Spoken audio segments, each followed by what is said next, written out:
Hello guys, my name is Vikram. Welcomes you to Strive for Progress. Topic आपको पता लग गया होगा, चलिए स्टार्ट करते हैं।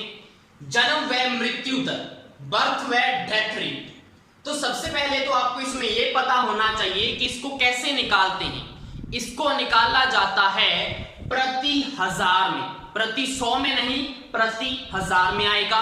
और इसका जो साइन है, जो सिंबल है, वो ऐसा दिखता है, परसेंटेज के जैसा है लेकिन परसेंटेज नहीं है, क्योंकि वो प्रति 100 होता है। क्लियर। उसके बाद अगर हम बात करें फॉर्मूले की, तो जन्म दर का अगर हमने निकालना हो तो उसका फॉर्मूला है नवजात जन्मे बच्चों की संख्या अपॉन कुल जनसंख्या इनटू में आपको 1000 से मल्टीप्लाई करना है। ठीक है। उसके बाद अगर मृत्यु दर की बात करें तो कुल मृत्यु की संख्या अपॉन कुल जनसंख्या इनटू 1000। दो फॉर्मूले हैं और कुछ भी नहीं है। ये 4 क्वेश्चन कर लो, आपका ये टॉपिक कंप्लीट है, इसके बाहर कुछ नहीं आने वाला। फर्स्ट क्वेश्चन क्या है? राज्य एक्स की वर्ष 2009 में जनसंख्या 1, 20 और इतनी 0 व कुल मृत्यु इस वर्ष 36,000 थी। तो इस राज्य की वर्ष 2009 में मृत्यु दर ज्ञात करें। तो मृत्यु दर का फॉर्मूला आपको पता है, कुल मृत्यु की संख्या कितनी है 2009 में? 36,000 डिवाइड में क्या आएगा? कुल जनसंख्या कुल कितनी दे रखी है, ये वाली कुल है, तो नीचे लिखो 1, 20 और कितनी 0 है? 1, 2, 3, 4 और 5। 1, 2, 3, 4 और 5 इनटू में क्या करना है आपको? 1000 से मल्टीप्लाई करना है। अब आपको पता है ये 3 0 से 3 0 काट दो, ये 3 0 से ये वाली 3 0 कट गई है, तो यहां से कितना आएगा? 12 तिया 36। तो इसका आंसर कितना आएगा? 3। और ये इसका क्या है? साइन है। समझ में आ गया फर्स्ट क्वेश्चन। सेकंड हमारा क्वेश्चन क्या है? शहर ए की वर्ष 2017 के आरंभ में जनसंख्या 60,000 थी व इसी वर्ष के अंत में वहां की जनसंख्या 50,000 थी। यदि इस वर्ष शहर ए में कुल 275 जीवित शिशुओं का जन्म हुआ हो तो शहर ए की 2017 में जन्म दर कितनी थी? आपको जन्म दर पूछा हुआ है तो ये वाला फॉर्मूला तो लगेगा, लेकिन मुझे बताओ क्या यहाँ पे कुल जनसंख्या दी हुई है? नहीं दी हुई। आपको बताया गया है कि 2017 में प्रारंभ में जनसंख्या इतनी थी, अंत में जनसंख्या इतनी है। अगर ऐसा क्वेश्चन आ जाए तो इसको आपको एवरेज निकालना है। जो भी एवरेज पॉपुलेशन आएगी उसका हमने यहाँ पे डिवाइड देना है और फॉर्मूला यही लगेगा। चलिए देखते हैं। आपको पता है कि प्रारंभ में जनसंख्या कितनी है। हाँ, हम इसका क्या निकालेंगे? सबसे पहले औसत जनसंख्या या एवरेज पॉपुलेशन। प्रारंभ में कितनी है? 60,000, तो यहाँ पे 60,000 लिख दिया। अब उसके बाद प्लस करके अंत में कितनी है? 50,000, तो मैंने यहाँ पे लिख दिया 50,000। और आपको पता है जब भी एवरेज निकालते हैं तो उसका मतलब अगर 2 चीज है तो 2 से डिवाइड करेंगे, अगर 3 है तो 3 से करते हैं। तो यहाँ पे 2 है प्रारंभ और अंत वाली, तो 2 से क्या कर दो आप? डिवाइड कर दो। अब मुझे बताओ 6 और 5 कितने होते हैं? 11। तो यहाँ पे टोटल कितना आ गया? ये 11। उसके बाद 1, 2, 3 और 4, यही आएगा, अपॉन में 2 है। तो यहाँ पे देखो 2, 5, 10, 1, 2, 5, 10, तो 55,000 क्या आ जाएगा? एवरेज पॉपुलेशन आ जाएगी। अब आपको उसी फॉर्मूले में पुट करना है। जन्म दर पूछी है तो जन्म दर का फॉर्मूला क्या है? जन्म दर इक्वल में नवजात जन्मे बच्चों की संख्या। उसने क्या बोला है? इस वर्ष शहर ए में कुल 275 जीवित शिशुओं का जन्म हुआ, तो मतलब जीवित शिशु कितने जन्मे हैं? यहाँ पे 275 और नीचे क्या आ जाएगा? एवरेज पॉपुलेशन 55,000 और इनटू में तो आपको पता है ही 1000 है, तो 3 से ये 3 तो कट गई। अब उसके बाद देखो 11, 5, 55, 11 गुना 22, 5, 11, 5, 55, तो 5, 5, 25। तो यहाँ पे हमारा आंसर कितना आएगा? 5। और ये इसका क्या है? सिंबल है। थर्ड हमारा क्वेश्चन क्या है? शहर एक्स की वर्ष 2012 के आरंभ में जनसंख्या 60,000 थी। यदि इस वर्ष शहर एक्स की जन्म दर 4 प्रति 1000 थी व कुल जीवित शिशु जन्म की संख्या 280 थी, तो इस वर्ष के अंत में शहर एक्स की जनसंख्या क्या थी? तो आपको पूछा हुआ है कि अंत में जनसंख्या बताओ, तो आपको इसको भी वैसे ही एवरेज के अकॉर्डिंग करना है। मुझे बताओ पहले तो है क्या जन्म दर, तो जन्म दर का फॉर्मूला क्या होता है? जन्म दर का फॉर्मूला हमारे पास पड़ा हुआ है नवजात जन्मे बच्चों की संख्या अपॉन कुल जनसंख्या इंटू 1000, यही पड़ा हुआ है। मुझे बताओ नवजात जन्मे बच्चों की संख्या कितनी दे रखी है? 280, तो यहां पे तो 280 लिख दो आप चुपचाप। कुल जनसंख्या दी है क्या आपको? नहीं दी, तो कुल जनसंख्या की जगह क्या आएगा? औसत जनसंख्या। औसत हम कैसे निकालते हैं? प्रारंभ में कितनी दे रखी है? 60,000। प्रारंभ में हमें 60,000 दे रखी है, अंत में हमें नहीं पता, तो उसको मैंने क्या मान लिया यहाँ पे कैपिटल एक्स तो शहर का नाम है, हम इसको क्या मान लें? अंत में मैं मान लेता हूं, चलो इसको वाई मान लेता हूं कि अंत में जो जनसंख्या है वो वाई है। क्लियर? अब आपको पता है यहाँ पे एवरेज के लिए आप 2 करेंगे डिवाइड, और इनटू में क्या आएगा आपका? 1000 आएगा। और मुझे बताओ आपको जन्म दर उसने दे रखी है या नहीं दे रखी? जन्म दर कितनी है? 4/1000। तो यहाँ पे जन्म दर की वैल्यू क्या आ जाएगी? 4 आ जाएगी या नहीं आएगी? बिल्कुल। तो यहां से आप y की वैल्यू निकाल सकते हैं, बिल्कुल निकाल सकते हैं। तो सॉल्व करो इसको, क्या आएगा?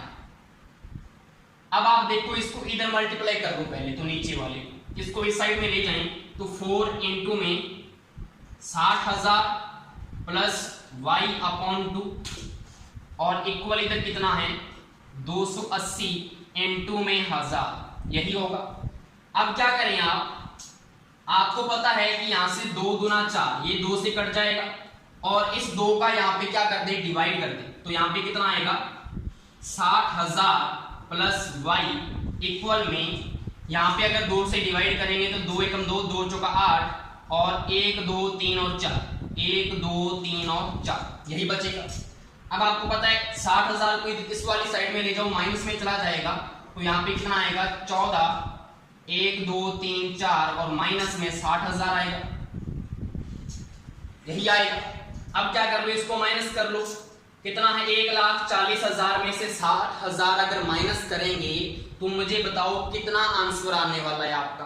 आप बोलेंगे सर 80,000 आंसर आएगा। बिल्कुल, यही आपका क्या है? आंसर है। उसने क्या पूछा था? वर्ष के अंत में शहर की जनसंख्या कितनी होगी? 80,000।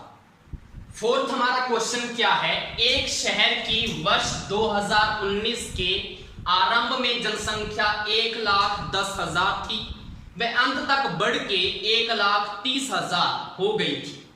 यदि जन्म दर 4.5 प्रति हजार हो तो कुल जीवित शिशु जन्म की संख्या बताएं। बिल्कुल सिंपल है, आपको ये वाले ऊपर वाले की वैल्यू पूछी है, सिंपली आपको जन्म दर कितनी दे रखी है? 4.5 प्रति हजार दे रखा है, इक्वल ऊपर वाले की वैल्यू पूछी है तो इसको x मान लो, डिवाइड में आपको कुल जनसंख्या नहीं दी हुई तो आप क्या करें? औसत जनसंख्या निकाल लें। औसत कितना आएगा? 1,10,000, यही होगा 1,10,000 प्लस 1,30,000, यही होगा। डिवाइड में क्या कर लें? 2 कर लें। मुझे बताओ यहां से आंसर कितना आने वाला है? यहां से कितना आएगा? 3 और 1 4, 1 और 1 2, 24, 1 2 3 4 डिवाइड बाई 2, तो यहां से कितना आएगा? 12, 1 2 3 एंड 4, 1,20,000 क्या आ गया आपका? औसत जनसंख्या आ गई, उसको नीचे लिख दो 1,20,000 और इंटू में आपको पता है फॉर्मूले 1000 तो होता ही है, ये होगा। अब 3 0 से ये 3 0 काट दो। अब उसके बाद हमने x की वैल्यू निकालनी है तो 4.5 को मल्टीप्लाई करना है 120 से, पॉइंट को हटा दो, नीचे 10 आ जाएगा, 0 से ये 0 कट जाएगी। 45 को 12 से मल्टीप्लाई करो, 2 5 10 0 1 2 चौके 8 9, 45 से कम 45, 0 9 5 13, 4 और 1 5, तो यहां से कितना आएगा? x की वैल्यू 530। 530 क्या होगा? नवजात जन्मे बच्चों की यहां पे संख्या हो। नेक्स्ट हमारा छोटा सा टॉपिक और है जनसंख्या वृद्धि व ह्रास। तो इसको करने का कोई भी फॉर्मूला नहीं है क्योंकि हम इसको बिल्कुल ही सिंपल मेथड से करने वाले हैं। चलिए देखते हैं फर्स्ट क्वेश्चन क्या है।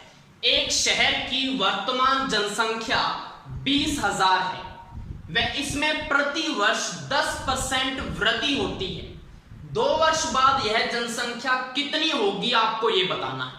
तो तो इसको करने का तरीका क्या है, आपको यहाँ पे दर देखनी है, कितनी है 10%। उसके बाद देखना है वृद्धि हो रही है या कमी हो रही है। आप बोलेंगे सर वृद्धि हो रही है, तो 10% का मतलब 10% का मतलब होता है 10/100।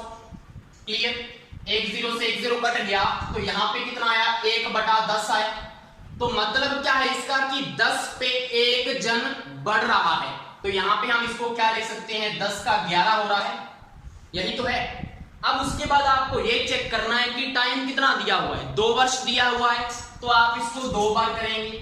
अगर यहाँ पे टाइम 3 वर्ष होता तो आप इसको 3 बार लिखते। इसके बाद आपको करना होता है यहाँ पे मल्टीप्लाई। क्लियर, 10 आया 100 आ जाएगा और 11 11 121 आ जाएगा।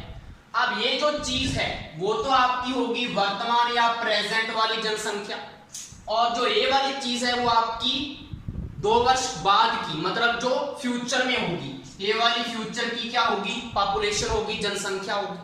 अब आपको दिया क्या है, वर्तमान जनसंख्या 20,000 है, जो दिया होता है उसको यहाँ पे लिखो 20,000। इसके कॉरस्पॉन्डिंग, इसके इक्वल मुझे बताओ वर्तमान जनसंख्या कितनी है, 100 है। और आपको निकालना क्या है 2 वर्ष बाद वाली, मतलब फ्यूचर वाली, तो यहाँ पे 121 का क्या कर दो मल्टीप्लाई। 2 0 से 2 0 कट गया, 121 दूना कितने होते हैं 242, और साथ में 2 0 है, ये आपका क्या होगा आंसर होगा। इतना आसान मेथड। अगर इसी क्वेश्चन में आपको यहाँ पे कमी दिया होता तो क्या करते, तो आप क्या बोलते कि 10 पे एक जन कम हो रहा है, तो एक जन अगर कम होगा तो 10 का 9 करते आप, और वर्ष तो आपको पता है अगर 2 वर्ष दिए होते 10 का 9 10 का 9 कर देते। इतना बस डिफरेंस है, समझ में आ गया। सेकंड क्वेश्चन क्या है, एक शहर की जनसंख्या एक निश्चित दर से हर वर्ष बढ़ती है। यदि वर्तमान जनसंख्या 8,000 हो वह 2 वर्ष बाद जनसंख्या 8,820 हो जाएगी, तो जनसंख्या वृद्धि की दर क्या होगी। सर अब क्या करेंगे, आपको तो दर तो दी नहीं हुई, अब कैसे करोगे ये वाला मेथड। हम यही मेथड करने वाले हैं। कैसे, देखो अब आपको जो वैल्यूज दी हुई हैं वो हमारी ये वाली वैल्यूज दी हुई हैं, और हमें ऊपर वाली चीज तक पहुंचना है, यही करना है ना। हमने इससे ये करना है, और इससे हमने यहाँ पे पहुंचना है, और इससे हमने यहाँ पे पहुंचना है। परसेंटेज हमारी दर आ जाएगी 10%। क्लियर, पता लग गया, इसीलिए मैंने क्वेश्चन को इरेज नहीं किया। अब आपको पता है यहाँ पे क्या लिखा हुआ है, 8,000 लिखा हुआ है। एक तो कौन सी है ये, वर्तमान वाली, और 2 वर्ष बाद वाली मैंने यहाँ पे लिख दी, ऐसे हमने किया था। क्लियर, अब आप क्या करो, इसको सॉल्व करो। अब आपको पता है यहाँ पे 2 चौका 8, यहाँ पे 400 आएगा, और 2 चौका 8, 2 चौका 8, 2 एकम 2, ये मैंने काट दिया, दोनों को एक संख्या से ही काटना है आपको। क्लियर, अब आपका यहाँ पे 400 है, यहाँ पे 441 है। मुझे बताओ 400 हम कैसे ला सकते हैं, जैसे ये 100 आया था तो 10 × 10 हुआ था, ये 400 कैसे आएगा। सर आप बोलेंगे सर ये 20 का स्क्वायर बन रहा है, बिल्कुल, तो ये किसका स्क्वायर बन रहा है 20 और 20 का मल्टीप्लाई किया तो ये आया होगा।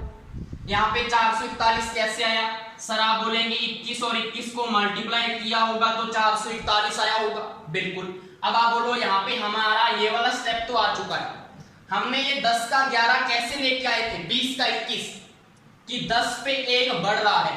अब आपको क्वेश्चन देखना है कि यहाँ पे बढ़ रहा है घट रहा है, तो बढ़ती है मतलब वृद्धि हो रही है, तो मतलब 20 का 1 21, वो आपको देखने से भी पता लग रहा है कि 20 का हमने 1 21 किया है तो बढ़ रही है। अब आपको पता है यहाँ पे, तो यहाँ पे क्या आया होगा, इसका अगर पीछे वाला स्टेप देखेंगे तो आप 1/20 ही तो लिखेंगे कि 20 पे 1 जो है वो बढ़ रहा है, तो आपने क्या लिखा होगा 21 लिखा होगा। अब मुझे बताओ 1/20 जो है अगर उसको परसेंटेज में करना है तो क्या करना पड़ेगा, तो हमें करना पड़ेगा इसको 100 से मल्टीप्लाई, तो 100 से मल्टीप्लाई कर दो, 20 5 100, तो यहाँ पे 5% उसकी क्या होगी दर होगी। समझ में आया। एक बार मैं आपको और बता देता हूं, अच्छे से क्लियर हो जाएगा। देखो अगर हमें 5% दर दी होती तो हम ऐसे करते, इसको करके देखें, बिल्कुल करते हैं। 5% का मतलब है जी 5/100, बिल्कुल। अब 5 एकम 5 और 20 5 100, 1/20 आ जाता। अब आप क्या देखते कि वृद्धि हो रही है, तो मतलब 20 का 1 21, तो आप इसको क्या लिखते 20 का 21, और 20 का 21 क्यों लिखते, क्योंकि यहाँ पे कितना है 2 वर्ष, 2 बार मल्टीप्लाई करते, फिर आपका 400 441 आ जाता। इसको अगर 2 से मल्टीप्लाई करेंगे तो 8000 और ये चीज आ जाती। हमने इसको उल्टा स्टार्ट कर लिया क्योंकि हमें परसेंटेज चाहिए। समझ में आ गया अब अच्छे से? बिल्कुल। अब लास्ट हमारा क्वेश्चन क्या है, अब मैं इसको इरेज करता हूं, आपको अच्छे से समझ में आ चुका है। लास्ट क्वेश्चन को अच्छे से पहले आप कर दे तो अच्छी बात होगी, नहीं तो मैंने तो करवा ही देना है। तो कमेंट बॉक्स में जल्दी से आंसर लिख दें। जो भी यहाँ पे वीडियो अभी देख रहे हैं पॉज करके इसका आंसर मुझे पहले ही दे। एक नगर की जनसंख्या हर वर्ष एक निश्चित दर से कम होती है। तो मैंने 2 क्वेश्चन वृद्धि वाले करवा दिए, तो एक कमी वाला भी चाहिए था आपको। कम होती है यदि वर्तमान जनसंख्या 96,000 हो, वह 3 वर्ष बाद की जनसंख्या 58,956। तो उसने बोला है ना कमी हो रही है, तो कम ही तो होगी। तो जनसंख्या की ह्रास दर कितनी होगी आपको ये बताना है। यहाँ पे वृद्धि दर था, यहाँ पे ह्रास दर है। इसको भी वैसे ही करना है हमने। यहाँ पे देखो वर्तमान कौन सी है 96,000, वो यहाँ पे लिखा, और फ्यूचर वाली कौन सी है 58,956, यही है। अब इसको हम सॉल्व करेंगे तो यहाँ पे देखो 12 8 96 और ये 0 0 हो जाएगा, ये तो कट गया 12 से। अब 12 से ही इसको काटना है, कितना आएगा 12 चौका 48, तो 12 चौका 48, 10 बचा, 109 बन गया, 12 नीमा 108, 1 बचा, 12 एकम 12, 3 12 तिया 36, ये भी कट गया। क्लियर? अब आपको देखने से पता लग रहा होगा कि ये किसी का स्क्वायर तो नहीं है, लेकिन ये क्यूब जरूर है। किसका क्यूब है? ये चीज जो है वो 20 का क्यूब है। 20 के क्यूब का मतलब 20 को अगर 3 बार मल्टीप्लाई कर दें तो आपके पास कितना आएगा 8000 आएगा या नहीं आएगा? बिल्कुल। और ये 49 13 किसका क्यूब है? ये हमारे 17 का क्यूब है। अगर किसी को नहीं पता तो मल्टीप्लाई करके देख सकते हैं। क्लियर? तो ये 17 का क्यूब है और ये 20 का क्यूब है। अब आपको पता है 20 से हमारा 17 हो रहा है, तो मतलब कमी हो रही है। कितने की कमी हो रही है? 3 की कमी हो रही है। बिल्कुल 3 की कमी हो रही है। तो जितने की कमी हो रही है वो ऊपर लिख दो, और नीचे ओरिजिनल वैल्यू कितनी है 20, और 100 से मल्टीप्लाई कर दो, आपका आंसर आ जाएगा 20 5 100, 5 3 15। तो 15% क्या है ह्रास दर होगी। समझ में आया क्वेश्चन? बिल्कुल। नहीं तो मैं उल्टा भी बता देता हूं कि अगर आपको 15% ह्रास दर दी होती तो आप क्या करते? आप करते इसको 15/100, यही करते। उसके बाद 5 3 15 और 20 5 100, यही करते 3/20। उसके बाद आप देखते कि कमी हो रही है, वृद्धि कमी हो रही है, तो आप 20 पे 3 की कमी हो रही है, मतलब 20 का 17। उसके बाद आप क्या चेक करते कि टाइम कितना है 3 वर्ष है, तो 3 बार मल्टीप्लाई करो, 20 का 17 20 का 17, यही करते। यहां से आपका क्या आंसर आ जाएगा? यहां से 8000 आ जाएगा, और यहां से कितना आएगा 49 13 आ जाएगा। उसके बाद तो आपको पता है। तो मैंने ये उल्टा बताया है कि हमने अगर ये चीज दी होती तो आप इसको ऊपर तक लेके जाते हो, और अगर आपको परसेंटेज दिया होता तो आप इसको नीचे की तरफ लेके आते। समझ में आ गया अच्छे से क्वेश्चन? तो ये हमारा टॉपिक था, इसके बाहर कुछ नहीं आने वाला। और इसी के साथ हमारा रीड लेवल 2 मैथ का पूरा सिलेबस कंप्लीट होता है। सबसे पहले हमने यूनिट 3 किया, उसके बाद हमने यूनिट 4 किया, उसके बाद हमने यूनिट 1 किया, और लास्ट में हमने क्या किया है यूनिट 2।